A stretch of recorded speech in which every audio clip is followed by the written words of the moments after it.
Hey everybody, and welcome to another Total Drama video, which isn't about total drama. My name is Silly Billy, but you can call me Billy. So, have you watched Disventure Camp yet? For those of you who may be unfamiliar, Disventure Camp is a fan-made total drama season created by the wonderful folk of Odd Nation Cartoon. The series draws heavy inspiration from the original show, but still does so in a way that makes it stand completely on its own, giving it a great mix of nostalgia and new stuff at the same time. Oh, and we can't forget that they want to avoid similarities for copyright reasons. But my gosh, if this isn't the best fan-made project I have ever seen.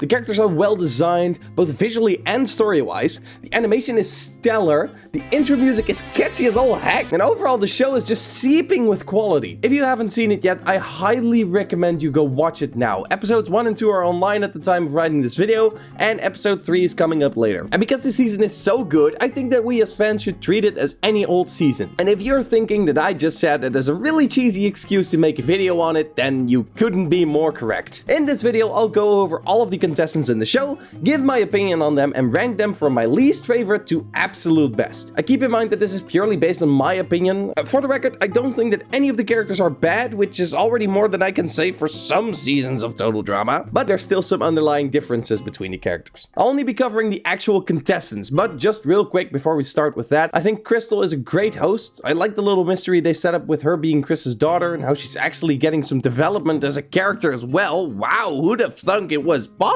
Also, I'm blanking on his name right now, but the ventriloquist bus driver with his creepy possessed doll is absolute comedic gold. And the first time I saw him, I almost choked in my drink. So good job, guys, you nearly killed me, figuratively and literally. Oh, and finally, since the season isn't fully out yet, I only have the first 2 episodes to go on, so my opinions in this video might not accurately reflect what I think of these characters at the end of the season. Okay, too much talking and too less ranking. Let's change that by starting out with my least favorite character so far. Coming in at number 14, we have Lake. Now, like I said, there are no bad characters in the show. However, there are a couple of characters that are boring. Or, well, I should say that they are still boring. 2 episodes is not a whole lot to go off, but from the 2 episodes there are already a couple of characters that have left great impressions. Meanwhile, with Lake, I had to look up who this character was again. There's just not a lot to go off here. So far, Lake has the nice girl personality, but there's quite a few other nice characters in the show that fill that stereotype a lot better than she does. I can't really imagine what her role in the season will be. There's just nothing interesting about her so far. Now, maybe the next couple of episodes will give her magnificent storyline with great twists and epic turns, and if that is the case, I will make an entire video dedicated to how great Lake was and how wrong I was. But for now, she's my least favorite character on the show. Very similar to Lake, in number 13 we have Rosa Maria. This lady also has the same nice girl personality, but not a lot more to build up her character beyond that. The only big difference is that I still remembered her name. The trope of her being a teen mom is unique, but for now it's stopped being used in an interesting or meaningful way. It's just a detail about her life. For all we know, she could have had goldfish instead of kids. Rosa and Lake have both not given me a reason to like them just yet, and as such they find their way in the bottom of my list. Now, next one might be a little bit controversial, but on number 12 we have Tess. The connection between Gwen and Tess is easily drawn, right? But no, there's a big difference in that Gwen is actually a likable character. Okay, maybe that's a bit harsh, but I just don't like Tess all that much just yet. Her trope of being indifferent to literally everything around her wears off quickly if you don't do something interesting with the concept, and so far the show hasn't given me that extra thing yet. And for those of you who need more proof, since we are drawing the comparison to Gwen anyway, look no further than Gwen in her first few episodes in Island. Gwen is a boring character in those episodes, because all her lines come down to her disliking something that is happening at the moment. Tess is the exact same, but whereas Gwen gets to shine when she wins the big sleep after we get to learn a whole lot more about her interests in growing romance with Trent, Tess is actually the first one to fall asleep after literally telling us that there is nothing interesting about her in the same episode. There's nothing interesting to know about me. Yikes. Now, don't get me wrong, I don't want Disventure Camp to copy Total Drama Island. If I want to watch that type of story, I'll rewatch Island for the more billionth time. And clearly there is some big mystery in the works to Tess as a character we don't know about just yet. I mean, her and Hunter are at the center of the campfire for a reason, and episode 3 has already teased that Tess uses antidepressants, so there's a good reason to her negative behavior. Only that does not necessarily mean that her story becomes more interesting to watch. And what's even worse is that Tess is clearly set up as a character that will make it far if she's not going to be one of the finalists, which would mean there's an entire season of this waiting. I want to root for Tess in the same way that I root for Gwen, but as of now, I have to put her near the bottom of my list. The only reason she beats out the previous two entries is because having a boring story is better than not having a story at all. Okay, I feel like I've been a little bit negative about the character so far, but let me reiterate that I am absolutely blown out of the water by this season, and that I think that there isn't a single bad character in the show. Now, with that out of the way, number 11 goes to Rhea. This is the third character on this list, of which we haven't really seen her reason for why she's here yet. And as such, this is another nice girl character for the time being. The reason she beats out the other ones on this list is because they hinted an interesting story between her and Connor, which I quite enjoyed. Otherwise, I don't really have a lot to say about this character just yet. Also, I've noticed that all entries on this list have been females so far. So let me change that by kicking off the top 10 with Yule. I mean, this character creates a lot of great tension in this team, but gosh, if he isn't a little shit. I just hope we get a quick elimination of this buffoon. The main antagonist of the season hasn't quite revealed themselves just yet, but my goodness do I hope that it's James and not Yule. I don't think I can take an entire season of this little weasel manipulating his way through the race as he kicks off one character after another. I get faith from the fact that his team also doesn't seem to like him very much, so hopefully Yule is a secondary antagonist that will be eliminated around the merge or something. If so, Yule is pretty funny in the way that he has something to whine about everything. He's like a better version of Dave. So much better than Dave. Number 9 goes to Maggie. This character was actually pretty tough to place. On the one hand, she is incredibly funny, especially in the way that they try to humor her size. A giant? On the other hand, Maggie is so insecure that it almost passes the border of rudeability, copyright pending, and becomes a little unbearable at times. I'm guessing Maggie will be the 4th or 5th boot or something like that, and in that time she will grow a little confidence, and if so, then I am completely fine with her. In that case, I even hope that her elimination is a little sooner than later, so that we can have the happy ending to her storyline without having to sit through a half a season of a girl that is so insecure that even breathing the same air as others makes her uncomfortable. But yeah, I really like the big girl jokes.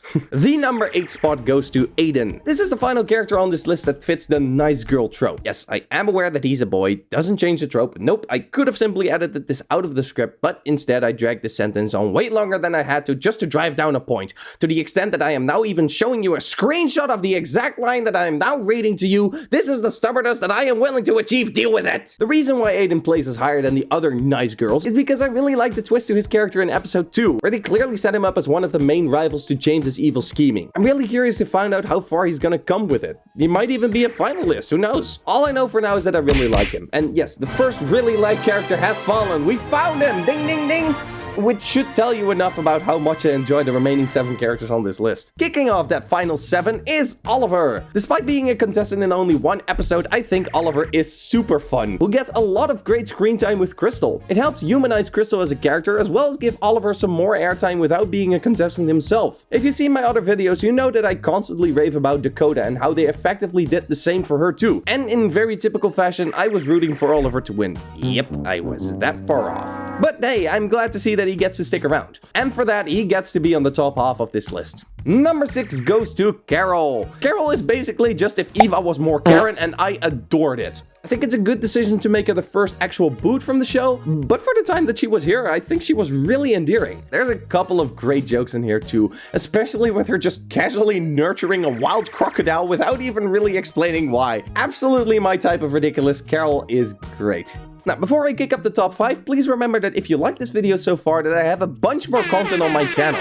so consider checking it out and maybe subscribing. Okay, number 5 goes to Hunter. I am so glad this guy is not chasing Tess like some overly obsessed simp. Nope, when Tess seems to be in one of her moods again, Hunter will simply walk away to talk with somebody else. Thank you! This character is kind of like the likable bad boy, similar to Duncan, but for as much as I have criticism on this type of character, I really like how they are doing their own thing with Hunter and not just copying the trope to the T. I think Hunter is also a character that is pretty likely to make it to the finale, but even though it would be a bit predictable, I think it's a good fit for the character. Also, I'm shipping Hunter with Allie, and while anybody is entitled to their own opinion, if you ship him with Tess, you are objectively wrong. I will fight you on this. For the number 4 spot, we have Connor. Connor is basically Dwayne, and I adore Dwayne. Put 2 and 2 together, and you'll know that I adore Connor too. He has some great moments of comic relief, my favorite so far being the idiocy of him deleting his save file with the click of a button, and then his solution is to pull the Switch apart until, big shocker, it breaks. And it happens so fast as well, it's fantastic. But Connor is also great because it feels like they want to give him a more serious side too, highlighted by the interaction he has with Rhea in episode 2. I'm really curious what this character has in store for us. He's obviously not gonna win, but I hope we can at least make it to the merge. Kicking off the top 3 of my Disventure Camp ranking is James. Man, this guy is such a slimy toad. I love him so much. Like I said in the Yule section, I really hope that James takes the role of the main villain, and I cannot reiterate how much I enjoy seeing this slimy little stinker weave his way through the show. His plan to vote of Carol was a bit on the nose, but I think they pull off the twist really well, and it serves as a great point to start the conflict between him and Aiden. And his voice actor does such a great job to make his already schmuck character even slimier. I love it! I can't wait for this slimy little slime ball to inevitably end up third if he does become the main villain, and because of that, it is only fitting that he takes third place in my ranking as well. So, big reveal time.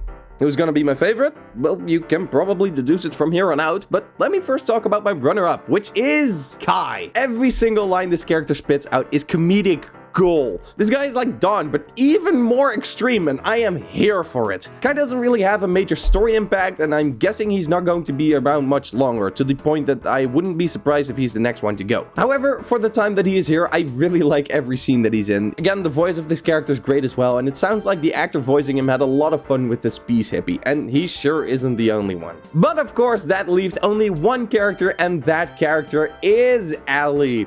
Allie is great, peeps. She has a very fun personality, gets some great moments in the show. They set up this great romance storyline with her and Hunter. She better end up with Hunter. And overall, I really adore this character. I don't really know what makes me put her in first, but I am absolutely rooting for her to win this season. So yeah, Allie takes the cake as my favorite character, so far. But that is going to be it, guys. Thank you ever so much for watching this once again. Please consider liking and subscribing if you want to stay up to date with any future videos I make. I'm still really busy with real life stuff, but rest assured that when my vacation rolls around soon, that my video output will skyrocket. Okay, not really, but I'll try to upload once a week again. But for now, thank you so much for watching. This has been Silly Billy, and remember, Allie is a better match for Hunter than Tess. Out!